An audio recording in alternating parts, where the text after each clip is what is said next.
Hello বন্ধুরা, তোমরা কেমন আছো? আশা করি সবাই ভালো আছো আর আমিও খুব ভালো আছি। তো আজকে যাব রাসের মেলায়, তার জন্য রেডি হব। এই যে আমি ড্রেস চেঞ্জ করে চলে এসেছি, এখন করব একটু মেকআপ। এখানে আমার বৌদি ভাই রেডি হচ্ছিল আর এই যে বড় পিসিও রেডি হয়ে চলে এসেছে। রাসের মেলায় গিয়ে আমরা কি কি করলাম, কোথায় কোথায় ঘুরলাম সব তোমাদের দেখাবো। এই যে এখানে আমাদের পাড়ারই বাচ্চারা ছোট করে রাস করেছিল আর আমরা চলে এসেছি মেলায়। এইটা মেলায় ঢোকার মেন গেট। আমার বৌদি ভাই, পিসি আর মা সামনে ছিল। ভিডিওটা ভালো লাগলে চ্যানেলটাকে সাবস্ক্রাইব করে পাশে থেকো বন্ধুরা। এখানে একটা বড় মন্দির করে পুজো করা হয়েছে এখানে রাসের ঠাকুরের। চলো বন্ধুরা মেলাটা ঘুরে দেখা যাক।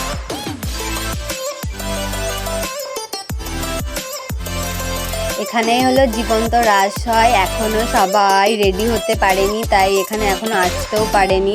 আমরা একটু তাড়াতাড়ি মেলাতে চলে এসেছিলাম ওই 8টার দিকে, তখনও সবাই রেডি হতে পারেনি। আর এখানে সবাই দাঁড়াবে। এই জায়গাটা কি সুন্দর করে তৈরি করেছে বন্ধুরা।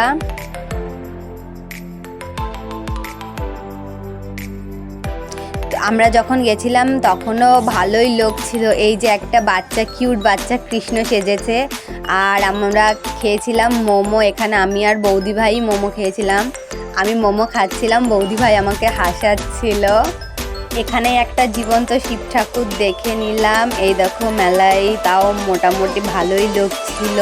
এখানে আমার বৌদি ভাই ভিডিও কল করে বৌদি ভাইয়ের মাকে মেলাটা দেখাচ্ছিল। মেলাতে ভালোই দোকানও এসেছিল, লাইটিংও সুন্দর করেছে। এই যে আমার বৌদি ভাই মেলাতে দেখাচ্ছে সবাইকে। আর এখানে মায়াপুরের তোমার মঠে যারা থাকে বিদেশি তাদেরকে সাজিয়েছিল। আর বাড়ি ফেরার পথে আরও আমাদের পাড়ার কাছে একটা ছোট রাস দেখে নিলাম। এটাও আমাদের বাড়ির কাছেই একটা ছোট রাস। আর বাড়ি চলে এলাম বন্ধুরা। টাটা। ভিডিওটা ভালো লাগলে লাইক করে দিও। Bye bye.